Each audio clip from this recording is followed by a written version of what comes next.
guys, my name is Ellie Games, and welcome back to Let's Play the Lighter, where we last left off. We are continuing with Rebecca's story, and she has seen the ghost. She is one of the people who have seen the ghost the fastest, next to Isabella. She saw it the same day Isabella has. It was in the back of her car. She was taking Isabella home, or they were both going home after the movie, and she was in the backseat of her car. So, it's really interesting. We got to see a little bit more of what she thinks about Isabella. She cares for her, but there's one thing that she hates about her, and it's the fact that she has a lot of Ashton's attention. And it's like, girl, you are so jealous. Just tell the dude how you feel, okay? Do us all a favor and just say, hey, I really like you. But no, she's not gonna do it. But anyways, it's the only thing she doesn't like about Isabella, apparently. But, she also... Sorry, it was my dog. But also, she got the invite, for the housewarming party. It was meant for her parents, but her parents are not able to go, so she's gonna go in their place. So, we're gonna keep on going from there. If given the chance, I'd love to go back to those. I don't dwell on it, though, shaking it away almost as soon as the memory forms a clear picture in my head. I've always wondered how Isabella can easily pretend everything's normal over a phone call, then bounce back to her usual self immediately after. I've seen her do it plenty of times. Also, there was, like, a 4-day skip between the beginning of, like, because it was the 21st that we started, because that was the movie, but now it's the 24th. So, or 25th. So, Rose died the day before. So, yeah, interesting. For me, it just drains whatever energy I have. But with the whole day of teaching still ahead of me, I can't afford to look exhausted in front of my students. Even for a wee bit, it's never a good example to set. So with another sigh, I put everything at the back of my mind and turned back to my room. The rest of my day awaits. 15 minutes later, I'm heading back out, dressed for the day, my car keys in hand. Ordinarily, I don't stop for anything. There's never a need to. That's the beauty of this apartment complex. It's quiet and everyone keeps to themselves. No useless platitudes in the morning. No need to wear a smile on your face lest other people are nosy enough to ask. Today, however, the morning broadcast still plays from Isabella's room. My brisk pace slows to a stop, and a frown gradually forms on my face. She hasn't left. Of course, this isn't unusual. There are times when I've left earlier than she did, like last Friday before their open house. But those days are few and far between. It only happens in the direst circumstances, though. The last part of that might be a little bit of exaggeration. However, with what's happened in the last few days, maybe today is one. The death of a friend isn't something anyone can brush off. And for someone like Isabella's the kind who gets attached to people easily. With Zachary, Ashton, and I, that's been the case. I can't imagine what she might be going through right now, especially when the woman has something she owed a lot, despite their training being brief. I've given her the space last night in indifference, but perhaps today might be the proper time to check on her? Oh, whatever. I've still got time anyway. With light steps, I move closer to her door, hand already poised to knock. Still, I don't do so until I hear her answer me. Isabella? Belle? Are you in there? No answer. After a second, I finally knock, lightly so I don't disturb her, in case she's sleeping as merely left the telly running last night. Never mind how she never lets that happen. Ever. With electricity and all. I just want to check on you before I leave. Is that okay? Yeah, she is with Zach and Ash, I think, right now. Or at least with Ash. Are you going to work today? She's with one of those guys, or both. Are you going? Oh, never mind. Belle? Still nothing. I'm about to leave. If you want, I can drop you off. Another round of knocking. Then I'm fishing out a copy of her key from my bag and unlocking the door. She learned it years ago, after I complained about the mess and offered my help in cleaning up. Though I thought the gesture was completely unnecessary back then. After all, could always knock. But she never did bother taking them from me, always returning it or turning away from the conversation whenever I insist. At one point, I simply stopped trying to hand it back to her. Isabella? I'm coming in, all right? Without waiting for her to answer, I pushed the door open and stepped inside. Her unit's still a mess. Instant noodle cups on the table, a pile of clothes on one side, paper strewn about everywhere, and an unkept bed, among other things. This much is a given. Will always be a given. I've been here several times already, and I still wonder how she can function like a human being with the place in this state. However, that's neither here nor there. I'm not sure what I'm expecting, but it's certainly not finding an empty flat. Granted, she could have left earlier, far earlier than usual. But she never ever leaves without making sure she's unplugged everything. That's something she doesn't forget to do. It doesn't help that her bathroom appears unused this morning. Another habit. It can only mean she hasn't been here since... last night? Perhaps since the morning after Miss Cooper's death? Either idea doesn't sit well with me. What with the news we've been hearing lately? The authorities are still trying to find the cause of death for all the victims. Early investigation revealed most of them were employed under Briar Realty Corporation at the time of death. Meanwhile, BRC has refused to comment on this. Gathering my wits, I immediately place a call to her mobile. It rings for a good minute. It sounded a comfort in itself, but when another minute rolls by without her answering... Well, I'm not a woman prone to panicking. Sudden bouts of temper, maybe, but never panic, despite how I may sound when speaking. When it ultimately goes straight to her voicemail, a sigh is the only thing I let out. The pause doesn't last long, though. In the next moment, my fingers are already moving across the screen, in search of the two people who might be able to help. It's Ashton's number I find first and dial. I call it a habit, but even Isabella thinks he's dependable when the situation calls for it, despite how much they give each other grief. That always says a lot about him. There's Zachary, but around this hour, he's probably still sleeping. If he has freelance work, it's very likely he's just gotten himself in bed. He's the last person I want to bother, if anything. The wait doesn't take long. Soon a click, then Ashton's voice echoes through the receiver, rough and still heavy with sleep. He never did grow fond of mornings. Becca? Christ, what time is it? What's up? Not you, apparently. Good one. Good Did you one. call us early just to make that joke? I'm going back to sleep. No, Ash, hold on. This is important. Becca, stakeout last night. Make this quick. I've still got a few hours before the chief bothers me. Sorry, I'll let you go back to sleep after. It's just that... Wait, you were on a stakeout last night? Did I say that? Shit. Forgot I said that. Forgot I said anything. Forgot we had this conversation. So, you have no idea? About what? About what? I also have no idea why we're talking so early in the morning, so there's that. No, will you stop sleep talking or whatever for a second? Belle didn't come home last night. She's gone. Who? Isabella! Instead of an answer, a brief pause comes after, followed by something blunt and heavy hitting a hard surface and a string of rather colorful curses from him. The moment might... What kind of yell was that, man? The moment might have been one of the many things I'll keep to myself and remember fondly in the next few days, if things aren't the way they are. When he picks up again, there's no trace of sleep left in his voice. Say that again, from the top. Isabella's gone, Ash. She didn't come home last night. Her flat's empty. She left her telly running. You know she doesn't do that at... Okay, Becca, stop. Calm down first. You're starting to panic. I'm not! Yeah. You are. Breathe. One person's not going to simply disappear like that. This is Isabella we're talking about. Did you try calling her? What did you think is the first thing I did? She's not picking up. It went to her voicemail. How about Zach? Did you check with him? Not yet. I didn't want to bother him. You know he has trouble sleeping and all that. All right, I'll go ask Zach. I'll call you back. No, wait! He ends the call before I can utter a single word of protest. But for the first time since entering this room, tension is gone from my shoulders and my breathing has eased. The bed creaks as I sink down on it with a sigh. The telly still blares the same uninteresting news, and I'm surrounded by clutter. All the same, it feels strangely calm to be here without worry nagging at me. So does that mean Ash doesn't know about Rose then, right? He might not, because if he was on a stakeout, so... I'll have to apologize to Zach later for sending Ash his way this early, but for now, relying on the latter for this isn't the wrong choice. It never will be. That's something I won't ever doubt in him, much like his promises. And true to his words, he calls back only a few minutes after the last one has ended. She's with Zach. Oh, I'm so glad to hear that. She could have at least sent a message last night.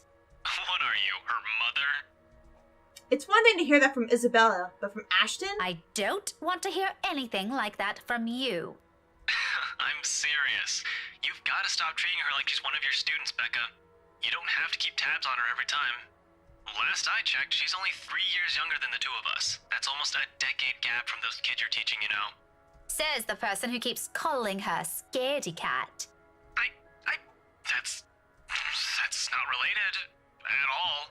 Anyway, I'll go check how she's doing. Don't stress yourself out. You go ahead to work.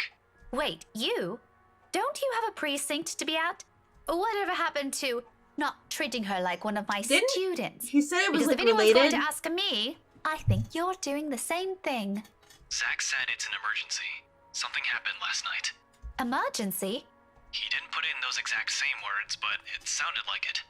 Ash? More or less. What really happened? Is Isabella fine? She's alright. She's safe. Zach let her stay the night after she... Look, okay. Z-Man wasn't clear about it, but let me handle this. I'll check on her. I'll bring her home. It sounds like a lie if I've ever heard one. The sort where he omits things so people won't fret. And I'm not sure whether I should be happy he cares that much to do that. There shouldn't be a need for this between us, is there? We grew up together, didn't we? He knows I'm capable of at least hearing out the truth without it gnawing at me for the rest of the day. He knows me better than that. I know him better than that. Frankly, there's plenty of other things to say about this. But despite and after all the trouble he went through, with how things are moving at the moment, only one thought occurs to me. What should I say? I can handle it. Did it go down again? Or did it go up? I think it went down. Oh well, whatever. Why does it have to go to such lengths for a person he only met 5 years ago? I wish I could ask him that. I wish I could simply say it to his face and finally get a straight answer from him, instead of doing whatever we're doing. Instead of beating around the bush. Has the years changed us this much? Yeah, because you grew up. Has adulthood changed us this much? You've done enough, Ash. Let me take it from here. Ashton is quiet for a little while, but I can almost see the frown in him, hear the gears turning in his head. Don't you have a class to teach today? Tuesdays are your busiest this school year, aren't they? Yeah, but someone has to check on her.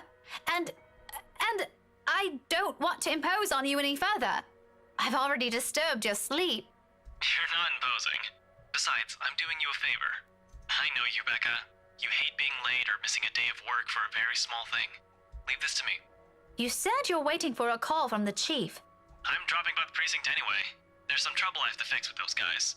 It won't be completely out of the way. Ashton, I trail off, at loss for words in the end. From the start, it's a losing battle. We may have been together for a long time, known each other far better than other people, but this doesn't mean we often see things eye to eye. Time and again, it's a matter of agreeing to disagree. This is oft how the status quo is kept. Whenever it comes to this, I can only accept it begrudgingly. Okay, whatever you want to do. I'll let you know what happened afterwards, I promise. I'll call you later. You have a good day. Bye. I admit the way he puts it isn't comforting enough. He can be blunt like that. So many unknown variables, so many words left unsaid. I wish he'd simply lay them all out in the open, because like this, I'm more inclined to think there's an exaggeration on the other's part. If it's from Zachary or Ashton, I don't know. In the end, all I can do is wait, go about my day, and hope for the best. Before leaving, I spare Isabella's room one last glance, disturbingly quiet without her in it. I'll get answers from her later. For now, my concerns are best left here. The rest of the day slips away in a blur. Despite my best efforts in keeping this morning's events from surfacing in my mind, it sticks. In a way, everything today simply feels like a reminder. Every conversation, regardless of how casual. Every topic, no matter how mundane it seems. I blame the news entirely for this. Recent happenings brought quite a few interesting stories to everyone's attention. Mostly superstitious talk of death. And when locals talk about death here, anyone can sure as hell count on someone bringing up that mansion Isabella sold not a few weeks ago. Even my own students don't stop yapping about it. I think it's even worse than it was when it was put back up in the market. Now there are more stories. This is the world reminding me of what matters, or simply because the atmosphere around this time of year calls for it. I'd rather take the latter, because it is October. It's almost Halloween there. At least then, I can be sure people will forget about it in favor of another set of holidays after. Nevertheless, this may be a painful thing to admit, but listening to them is a pleasant distraction while waiting for Ashton's call. I hope you didn't forget. The school day is about to end soon. No, that's got nothing with what I heard. You always hear stuff. I'm not sure if half of them's even real. No, really. Rowan knows about it. He used to be in the same class with them. Rowan! That was the one of the kids mentioned, I think, in the... Oh, wait, no. Rowan was, Fuck. Rowan is Kylie's brother. I almost thought it was a kid, one of the kids in the camera, or the videotape that we found with, Marianne. It might have been. I don't think so, though. I can hear you from back here, you know. Whatever, Rowan. Anyway, the story goes like this. There were 3 of them. They entered the mansion on a dare, and they were all never seen again. No one knows what happened to them. Up to this day. Scary shit, man. Cock and bull story. Calling it now. No, you don't get it. Why don't you ask Miss Gales then? Better yet, why don't you go inside the place? I'm betting my allowance you can't Don't do it. Don't do it, kid. Their talk immediately halts when I look up, all of them suddenly pretending to be engrossed in their current activity. Still, a word to put a stopper to this nonsense is needed.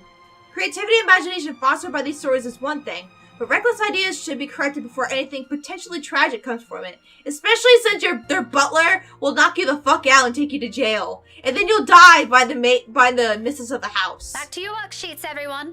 And I don't want to hear any talk of dares or going inside that mansion. It's private property now. You'd all better stay away from it before... At the noise, the whole lot of them goes silent. You can almost hear a pin drop. The look of their faces would have made for a funny picture, but that's irrelevant at the moment. If that is a student loitering around, someone's going to be in trouble. I'll be back. If you're done, you can leave your worksheets on my desk. Keep the noise to a minimum while I'm gone, okay? I can sense their eyes on me as they walk out the door. A muted kind of anticipation. A bit unnerving, but it's far more agreeable than the feeling of being watched I've been enduring these past few days. Is it Isabella? Class is still in session for most of the rooms.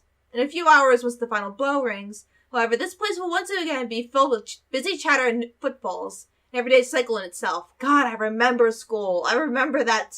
I remember just sitting there waiting for the final fucking bell, just like, hurry up, I want to go home. But for the moment, I let the silence guide me, my ears focusing on whatever sounds there are or there will be, searching for the distinct clanging of metal. A good minute passes, and for the portion of it, only my steps echoes through the halls, and another. I'm about to turn around when the sound of it halts my footsteps. It's a little muffled and infrequent, but grows louder after each interval. Is someone stuck in the locker? With the hallway devoid of people, if I don't put a stop to it soon, I'll start to disturb the other classes still going on. Looking for it doesn't take long. All I do is follow the racket, and shortly, I'm sitting in front of a nondescript row of unoccupied lockers.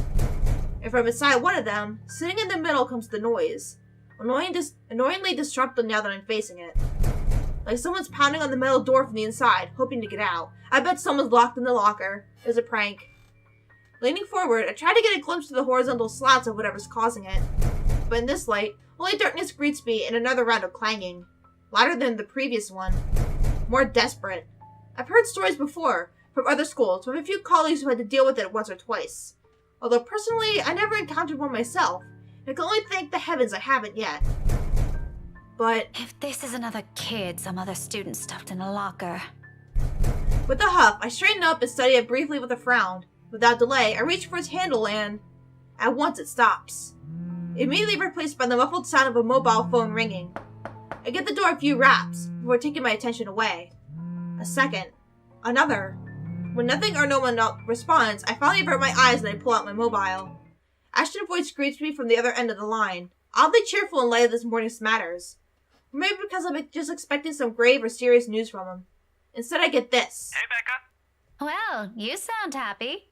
I do? My voice still sounds the same to me. There are only 2 things I know that could be the reason for that tone. Sweets, or he's got a good lead on his case.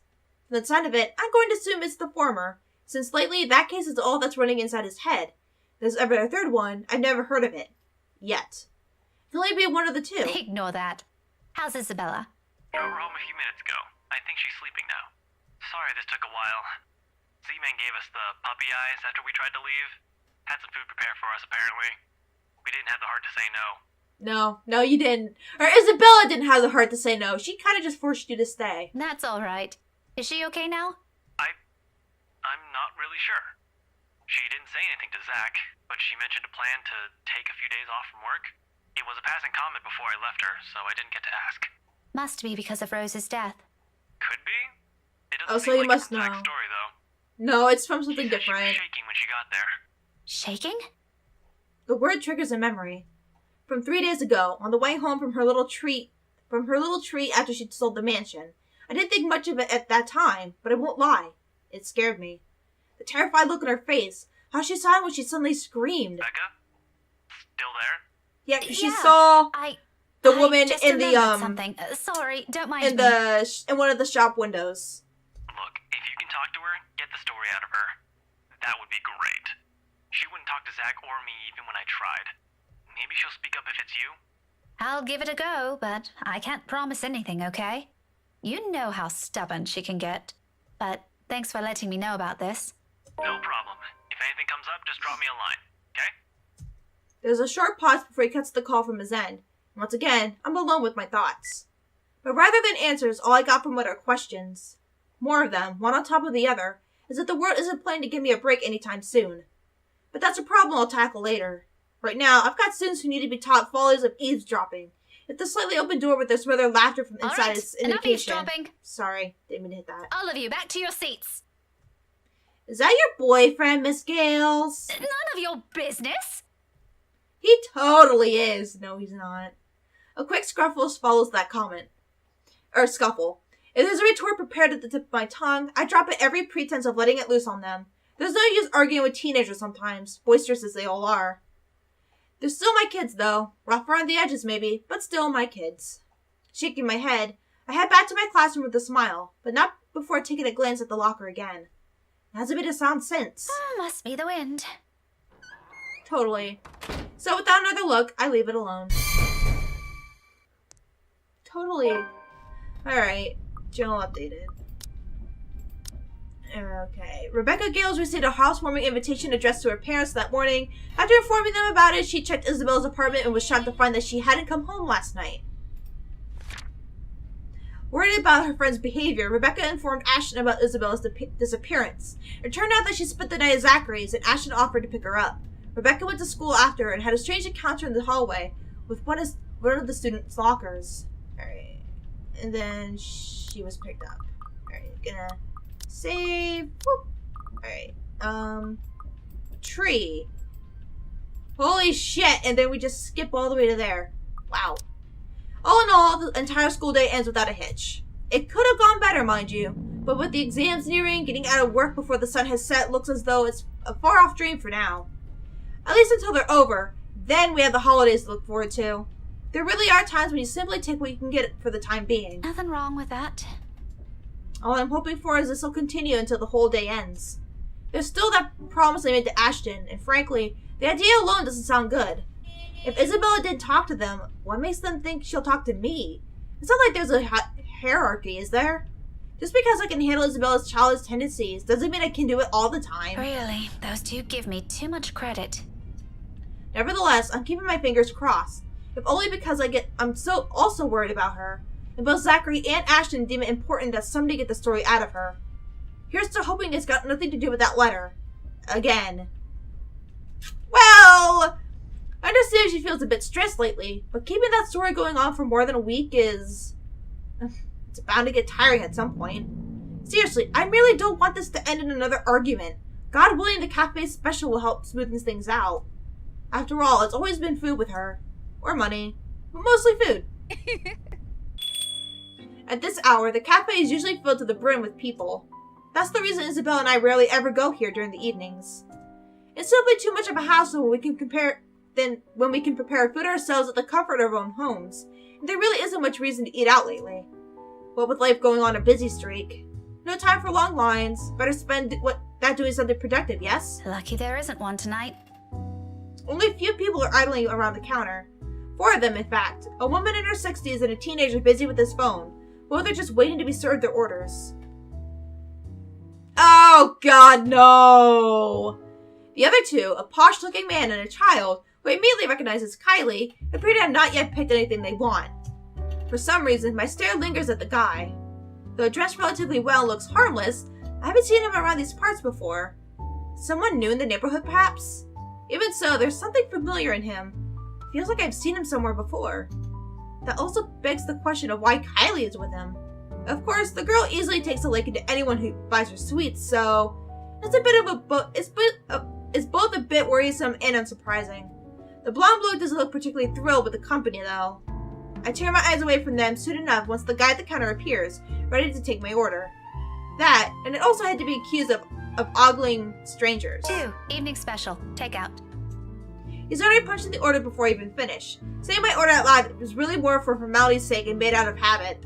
He has known Isabel and I long enough to know that if we ever drop by here, he already knows it's always because I'm buying dinner for the two of us. I rarely visit here alone if I can help it, but Isabella can sometimes be a bad influence. He gives me a small smile before leaving to prepare my order, while I fish up for my wallet when... Look, you little ankle biter. If I buy you the biggest parfait they have, will you please behave? I would just like 10 minutes of peace and quiet. You said you'll get me some bread pudding this time. Yeah, well, darling, they said they ran out of it. Just pick another one so we can be on our way. Their parfait doesn't look as cute as the one my mom bought me. Parfait is just ice cream, sweetheart. It'll melt no matter how dainty it appears. It's true! It'll all look like an ugly puddle. It's so true. Now come on, just pick one. It could even be the most expensive one on that list. I don't give a shit. I don't care. Oh, what I would give for someone to buy you off my hands right now. What? My whole attention instantly snaps back to them and their conversation. Jumping to conclusions isn't something I'm particularly fond of, especially when all I have are baseless assumptions. But you can't really trust a stranger these days. No one around the cafe seems to have noticed his words either. Very suspicious words. Still, I don't move. Yet. But my hand is already shifted from my wallet to the book I'm carrying. A hardbound textbook. Looks harmless, but if the situation calls for it, it might be a good, deadly weapon. Damn! Might. I haven't gotten the chance to try it anywhere so far. Just one good hit, like right here maybe, with the edge of the book, and due to the fact that it's hard, it's a hard copy, oh, you'll do some good damage. Today could be the day. But you promised. Look, if you don't want a parfait, how about a bon fide pie? I'm sure it'll taste just as good as any other bread pudding. I'll even buy you the entire tray. How does that sound? That's not what you said before. Well, sweetheart, adults change their minds sometimes. You said if I come with you, you'll buy me a bread pudding, and I did, and now you won't keep your promise. I want to go home. I miss my mom. No, darling, if I remember correctly, and I have a good memory, honey. What I said was, if you come quietly with me, I might buy you one. You are starting to look like a fucking creeper, sir. Okay, I know you are her godfather, or more technically, Hana is her godmother, but you are related in this. It's still fucking scary. The quiet part didn't happen. Though now that I'm sober, I think this is a bad idea. And I should just ship you someplace else for that peace and quiet. Oh, that's it. No hesitation. In a few paces, he's within my reach, and without warning, I'm slamming the flat area of the book against his skull. Ow! Fuck yeah, Becca, good job! There's a cry of pain, followed by him instantly crouching down, hands nursing the sore spot. Almost comically, if this were a different situation and the safety of a St. Gertie's student isn't at stake, I'll probably, apologize? I'll probably feel sorry for him. I mean, has anyone seen how thick this book is? Get behind me, Kylie. Miss Pink!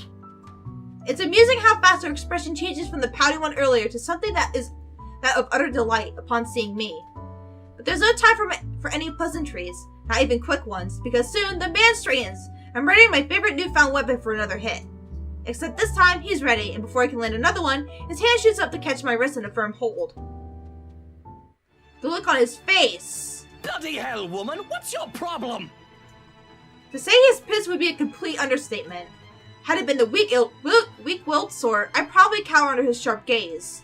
But that simply isn't how I roll. If he thinks he can scare me and do as he pleases here, just because I'm a woman or whatever his reasons may be, he's got another thing coming for him. So instead, I return it to him with the same intensity, with the same venom. What's my problem? You're the one who has a problem here. Rotten bowbags like you don't deserve the freedom to run this town. What are you doing to this girl? And why is that any of your business, pray tell? Oh, it's my business if I make it to be. Now, release me or I'll call the police. Oh, you think that scares me, Daisy? Why do you gotta pick fucking names for everyone? And why Daisy? Go with Tulip. Tulips are pink. I have a name, you sleazy douchebag. Oh, I'm sure. His grip on my hand only tightens when I attempt to shake it off. His tone may be dripping with anger and sarcasm, but the gleam in his eyes says it all. He's getting a kick out of this. Of course he is. Riling people up, getting on their nerves, invading their personal space. He knows exactly what and which buttons to push. The nerve of this person. The nerve of this arsehole. If he thinks I'm going to give in to his gloating, please. He might as well just kiss his sorry behind. Tifa. Tifa, baby. In fact, why not do the most sensible thing right now? Teach him a tough lesson. I want to hit him where it hurts because I don't like him at all. You have until the count of 5 to let me go. I don't care. I Out of don't my care. personal space. A fair warning. Fairer than any I can offer for people of his kind. I'm already beginning being considerate. Hell, this arsehole doesn't even deserve a warning. If he doesn't listen, well, he's as much responsible for what will happen next as anyone. Or else what? Such vulgar words coming out of that pretty mouth. A gorgeous flower You like asked you for shouldn't it! even be You will- saying. Don't say I didn't warn you, bowbag. Love that intensity, Daisy. FYI, I like feisty in a woman. It gives them this certain charm. Why don't you? 5. A second of silence. Then, without preamble, my leg moves in one fluid motion when I get nuts and bolts. My leg moves in one fluid motion. It delivers a swift, well-placed kick to his nether regions. You fucking deserve it, bruh! You deserve it! Needless to say, the effect is instantaneous. He yells, abruptly drops his hold on me, and kneels over, howling from the pain. I can see tears forming at the corners of his eyes, too, though the mere sight of it prompts not an ounce of remorse from me. I would have been gentler if he wasn't such a dirty little prick with an ego too big for his head. Too bad. Whether this obliterates any chance of him ever procreating remains to be known, but a part of me is already praying he doesn't ever breed after this. Too late! Too late. He's, has 2 kids on the way. We need no more of him in this world. You mad woman! I like it, sleazy douche. I warned you, you ass. Why this is harassment, I'm telling you! Harassment! Then why don't you tell that to the police once they get here, You despicable! Whatever you're assuming I am, I'll have you know it's all in your head. None of it's true. I wouldn't be surprised if what's going on in her head was true. You best have that pretty brain of yours checked before that gets worse. What is wrong with you? Is this the face of someone who'd do anything suspicious? Yeah. Oh? You don't think a stranger luring an innocent child with promises of sweets before whisking them away from their parents doesn't warrant any suspicion? You have a very funny definition of suspicious, asshole. Maybe you're the one who should have that head of yours checked. The kid asked me to buy her sweets. You're the one who's suspicious here. I'll have you know, I have a wife. That much at least appears to have a sliver of truth to it. He even makes a show of brandishing his left hand on my face with much flourish. Sure enough, a wedding ring is there, though all that earned him is an unpleasant, unimpressed glare from me. Immediately, a small part of me starts to feel sorry for whatever poor woman married this sod. I don't understand why he has to bring her up either, as if the mention of her alone will magically present a solution to this problem. She must truly be a remarkable woman if she can handle a dirtbag like him. And even my wife of all people in this bloody city, has never, I'm telling you, accused me of such a scandalous thing! You crazy woman! I love this. Oh, I love it. I love it so much. Married or not, you're still a sleaze. Honestly, I feel... Miss Pink, Why are you fighting with my Tio? Whatever word still left to be said here dies on my tongue. The same thing goes for the sleaze. Beside us stands Kylie, gawking at us with the same curious stare she often brings with her. I know that look all too well, a precious child through and through. She doesn't say anything further. Her gaze simply moves between us, eyeing us both carefully, clearly anticipating an answer. From my experience, when it gets like this with children her age, it's a sure sign they won't leave you until you've given them an answer they're satisfied with. Lying will do either, is dissolved into a shouting match for heaven's sake. And did she just say Tio? Something falls straight into the pit of my stomach at that. But my tone is gentle when I finally address her, void of any apprehension at what might be the first hints of embarrassment. I poorly ignore the latter. It could very well be just the hunger speaking. Kylie, sweetie, do you know this oaf? Yeah, he's Tio Luke. Right at the moment, my brain stops. Every line of thought, every argument I still have against the man beside me dissipates in a haze. Amidst all of it, what memory triggers me from a few days ago? Tio? The one you mentioned before? The uncle? The guy Rowan wanted to impress? Or was that a dare? I'm sorry, I can't recall. Is it the one who promised he'll take Big Brother someplace cool? Probably a stripper bar. Yeah, the one and the same. Don't you know who he is? I sure as hell don't, darling. Because if I do, I wouldn't have let anything I said earlier come out of my mouth. He's my Tio Luke. Gazillionaire extraordinaire, am I? No, the fairy godfather. He's your godfather. That's nice. The one and only. Did I get that right, Tio? More than right, sweetheart. I'm sure Miss Pink here understood everything you said quite perfectly. Whatever it is that landed at the bottom of my stomach prior has shot straight to my face and stayed there. The heat from it slowly spreading to my cheeks, coloring my face in almost the same shade as my hair. If only the earth would swallow me whole here and now. His eyes are on me. I can feel them, jeering, mocking. I can't even bring myself to look at him. What's in there? Amusement? I doubt it. He's probably having the time of his life right now. That's what I gotta say to you, Luke. That's what I gotta say to you, Luke. I still kicked you in the balls. I still don't care. But I know. I can still hear this. I can hear the sneer in his tone alone when he talks. He has that smug grin on him, which I may or may not want to punch off his face at present, just for the hell of it. But damage control. I need to do some damage control before this whole thing goes south. Oh god, I don't want to apologize to him. We're apologizing to Kylie. I think it went down again, but I don't care because he can kiss my ass, okay? Of course, an apology is the most appropriate thing to say. But no matter how much I will myself to do it, my own body refuses to budge. My own mouth refuses to open and my head rejects the very idea of looking at him. No apology for an arsehole.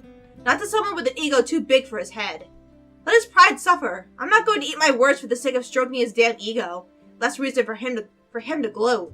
Kylie, however, I owe an explanation. Don't worry, Kylie. I'm not fighting with your Tio. This is just a discussion. A very serious discussion between a very mature adult and one that's not. Really? But I've never seen Tio angry before. You should count that as a blessing. It's because he's losing the argument. But don't ever follow his example, Kylie. You should always learn to be patient, even if things aren't going your way, okay? Oh sure, a discussion. And it involves hitting random strangers you meet at a cafe with a book. A hard-bound book. You deserve it. Mind you, the little me hasn't recovered yet. I'm sorry. What do you want me to do about it? If my future generation never survives from this, we are going to have more than words, woman! Fucker, you have a kid on the way that you know about. You'll have one that you don't know about, but you will soon. I don't allow Kylie to hear his tirade and cover both of her ears with my hands. As fond as she is of the man, there are words he shouldn't be saying it to in front of a child. How could she not know about that? More importantly, how on earth does someone like him become a godfather? Who allowed it? Maybe I should talk to Miss Suarez about it? Warn her how he's not a good influence for her children. Language! How can you use such crude words in front of her? Your goddaughter can hear you, for heaven's sake. Oh, and you didn't. If I remember everything correctly, you called me a rotten bird. So you're going to repeat it in front of her, just to make a point? What, are you 5? Even 5-year-olds are more sensible than you. Even Isabella, I can say that much with certainty. Even 5-year-olds are more sensible than you. Kiss my ass, Luke. See what I mean? Are you fighting again? Oh, no. Like I said, we were just having a discussion. We're actually done now. But you need to promise Miss Pink you will never grow up like this guy. Good kids don't do what he's doing. But I like Tio. And I'm quite sure Tio likes you too. But liking people is different. Just because Grow you up like him Hana. doesn't mean you Just have grow to up like be your like him. godmother Hana. There are better role models for you aside from him. Like you? Not exactly what I'm trying to get at, but if that's what you want, I don't see why not. Okay, I want to be like Miss Pink someday. I want to be a teacher, and I promise I won't be like Tio, even if he's a gazillionaire. Wow, turning my own goddaughter against me. How mature of you, Miss Pink. His tone makes me pause. For the first time since the talk started, I look at him. Briefly, something flashes behind his eyes. Something close to what might be an expectation failing? Dismay? Can't be sure. It passes almost as soon as it appears. What's that about? Does he actually like having Kylie around? Doesn't seem like that from the get-go. But if that fond smile on him is anything to judge by, then maybe... Don't worry, Tio. If you buy me bread pudding tonight, I'll like you again. Aw, if that's all it takes, consider it done, sweetheart. We might have to find another place to buy it from, though. Somewhere safe, where a random crazy woman isn't going to attack us out of the blue. Let's go. Okay. Bye, Miss Pink. I still like you, just not more than Tio anymore. See you. Kylie's already pulling him to the cafe's exit before I can protest on it. Although, it's not like there's anything to object on further. I may view that man, Luke, as someone hateful, maybe to the point of seeing him as an eyesore, but I don't think that'll have any bearing on what the child thinks of him. There we go. When you think about it, if she admires him so much like that, then maybe there's still something agreeable in him. Yeah. A part of him only Kylie sees. Apparently, only a very little... He still has the gall to wink at me before they both disappear behind the door, so maybe not. However, there's no moment to ponder about it. So I can tell you that the guy at the counter waves me over and hands me a paper bag as soon as I've paid. He offers me another smile before I leave. Normally, I return it to simply for the sake of returning it, but I don't at all, with the latter happening more commonly. For the time being, I do so freely. After that encounter and the scene we've caused, seeing a friendly gesture being extended to me, albeit from a person I barely know on a personal level, it feels like a reassurance, despite bearing no promises of better days. I take what little I can of it with me as I step out into the night. Alright. Please say it's going to be a picture of her kicking him in the balls. I would laugh. I would be so happy too. Oh, it's her hitting with the book. Damn it! I wanted the kick to the balls. While lining up to buy dinner, Rebecca saw Kylie Suarez with a suspicious man.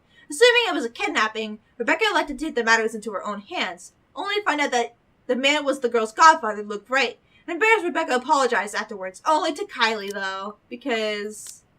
Holy shit. Okay. We're not even halfway through. Oh well. A cloudless night sky greets me when I walk out of the cafe. Beyond the tall buildings, a blanket of stars spread out before me. Isabella once told me that the best place to view is someplace outside the city, away from the noise and the obtrusive lights. She's seen it was in her mom's hometown and another time in the university she used to attend. Then she asked if it's possible to try it out here sometime. I agreed with her at the time, if only because she appeared excited at the mere prospect of it. We made those little plans along with Zachary and Ashton. Though up till now, we never got around it. Even so, I found myself enjoying this, despite being told it's only half the experience. Little things, you know? Stuff you learn to appreciate when you're alone. Because at certain times, you get to meet people who are unfortunately born with the innate talent to ruin the mood and to see with their mere existence alone. For example, the very driver of the car fast approaching my direction. Luckily, he doesn't notice me. But the fleeting moment we pass each other by gives me a brief glance at the people he's with. Kylie Riley's sitting in the back seat with a serving of bread pudding in her hands. Beside him, it must be his wife.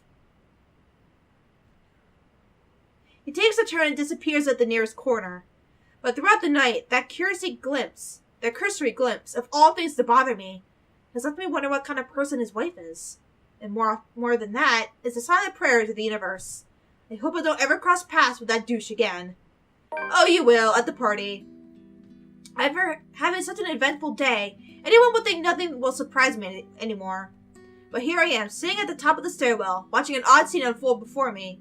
Relief crosses my mind first, followed by confusion. What is she doing there? Although, given what happened this morning, the question feels a bit inappropriate to ask directly. What's important is Isabella's here. She's sitting cross-legged in the hallway, just right in front of her room, with several papers and photos scattered about. Each of them seems as important as the next. More than once, upon giving the scene a quick scan, I spot Briar Realty's logo at the topmost area of the pages. Everything considered, it looks like a mess made by a third grader working on crunch time. The landlady will have a few things to say about this when she finds out. I have a few things to say about this myself, in fact. But something in the calm, focused manner she holds herself at present keeps me from disturbing her with that reminder. She's going through each paper with this intensity. Her brows are furrowed, lips in a tight line, both hands moving in precise movements as she shifts through each sheet. Blech. When she finds something of note, she moves forward, or she moves closer, nose almost touching whatever paper she's holding, and grabs her phone to call someone. Hello. Sorry to call you this late. There's something I just want to confirm, if that's okay. Yeah. Yeah. Oh. Okay. Thanks anyway. Not that one either. It's a cycle. She goes through call after call. Then after the last one ends, she shuffles through the pile again and dials another number. Is it work? Never seen her this engrossed with her own work before. Otherwise, she would have noticed my presence the moment I reached our floor.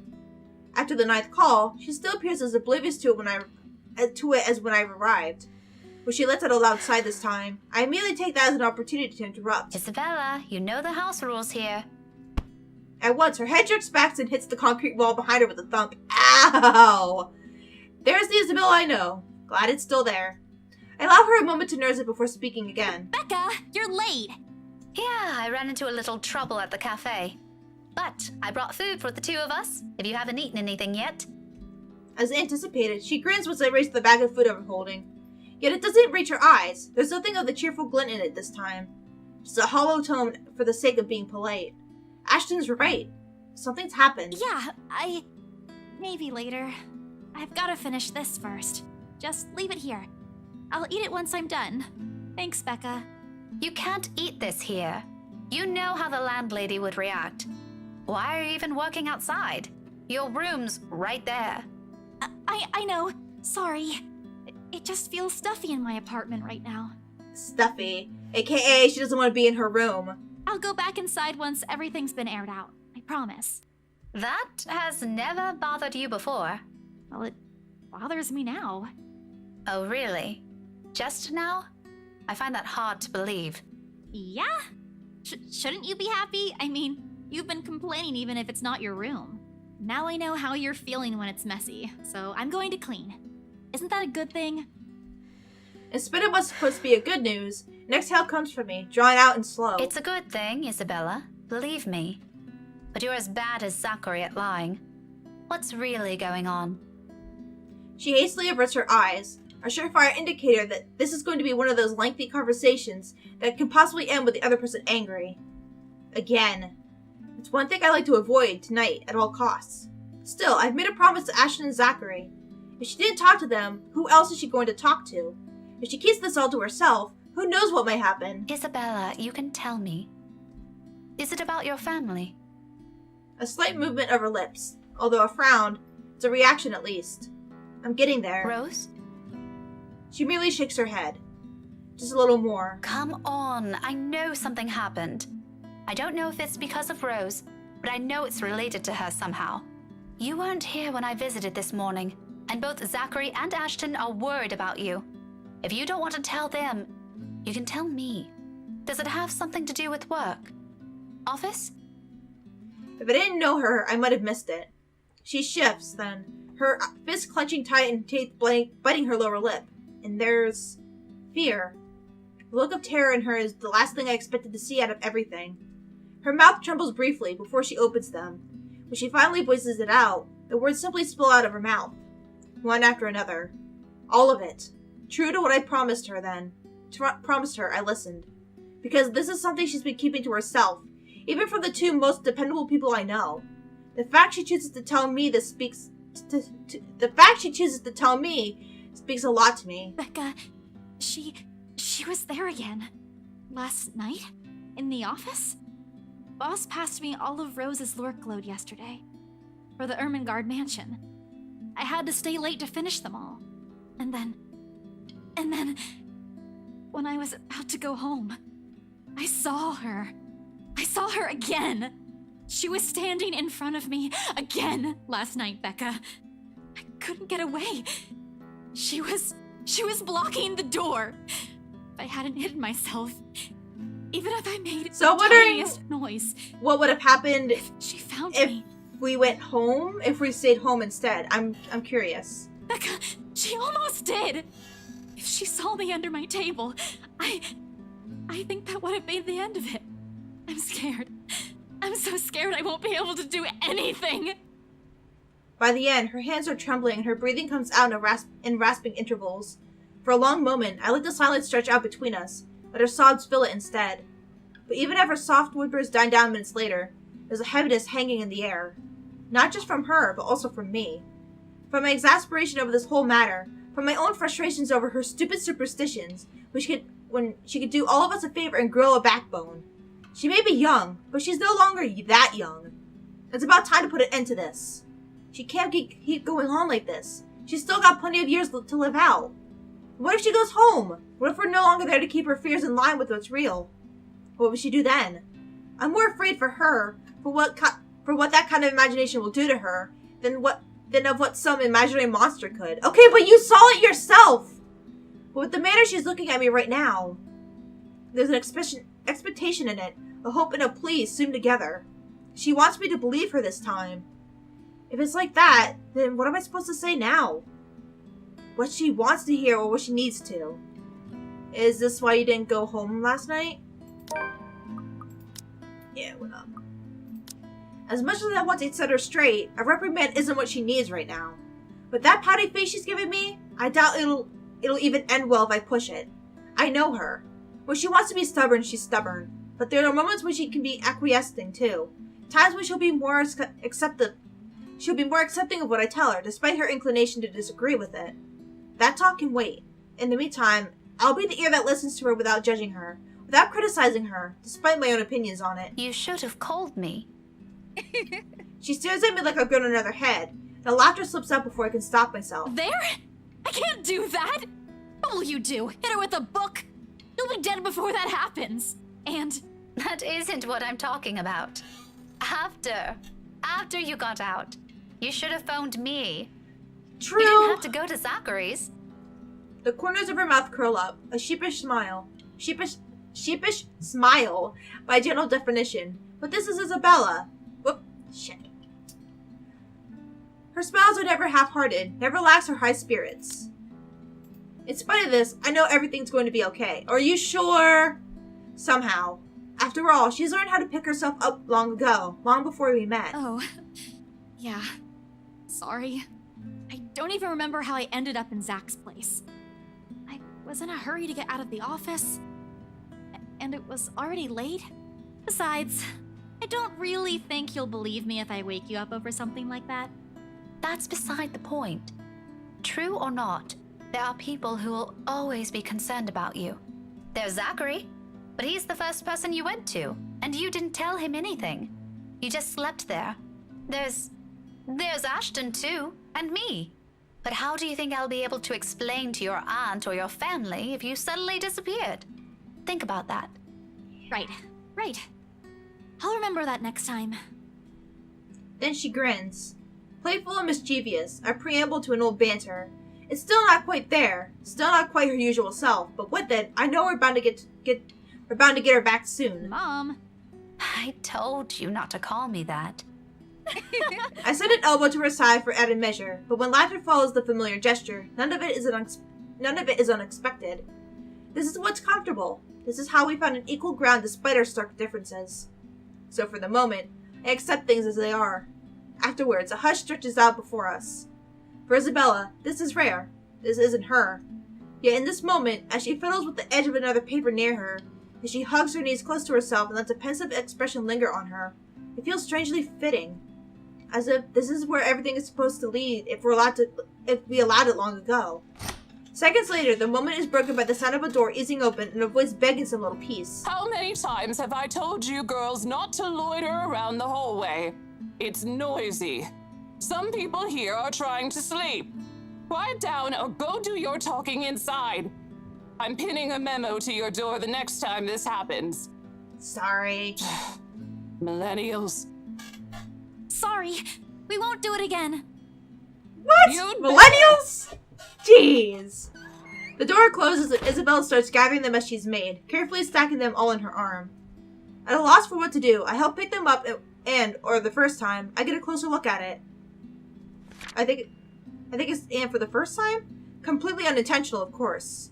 But it catches my attention, nevertheless. A confused frown makes its way to my face.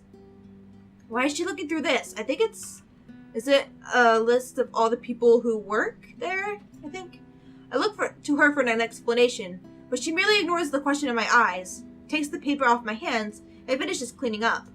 The last paper she puts on top is a letter. The one she supposedly found in the mansion was probably the root cause of this odd behavior. I shoot her a questioning look for that too, but all she gives me is a smile, and in a halting tone, so completely unlike her. Becca, I'll find a way out of this. You guys don't have to worry about me. Anyways, I should go. I'll see you later. Where are you going? Getting myself some food. Don't wait for me. Isabella walks away before I can stop her. Before I can remind her I brought food enough for the two of us. She quickly disappears down the stairwell, while I'm left standing in an empty hallway, holding 2 bags of takeout. One of them will go uneaten tonight. Just an innocent passing thought. One that I don't dwell much on as I head back to my own room. I ignore all of it in the same way I've assumed that I won't ever encounter that douche again. Well, you will. Alright. I swear to God, I thought that girl had a tail for a second. I was like, what? What? Alright, let's read the journal real quick.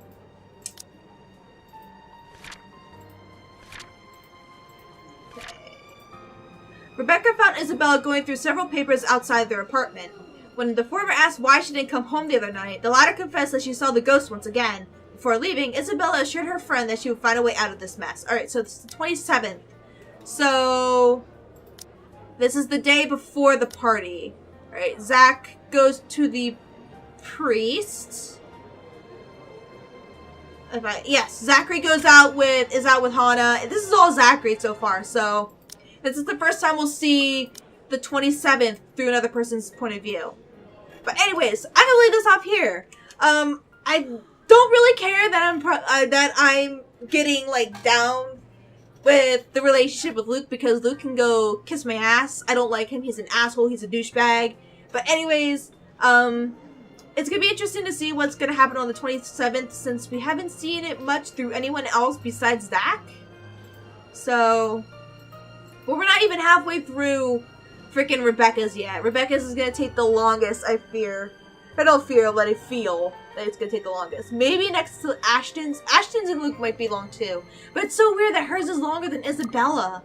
Like, Isabella is like the main character, and then Rebecca's is just like, and Isabella's is so short, then Rebecca's is super long. But I don't know. Who knows? But thank you guys so much for watching. Leave a like if you liked it. Leave a like, comment if you liked it. Almost screwed up my own ending. Leave a like if you liked it. Leave a comment if you liked it. Excuse me, and I'll... Let's just not do the ending. Let's just not do the outro. Bye! Though perhaps had I paid closer attention to it, had I not been so occupied with other thoughts, I probably would have noticed earlier that it never came from my phone, but from somewhere right behind me.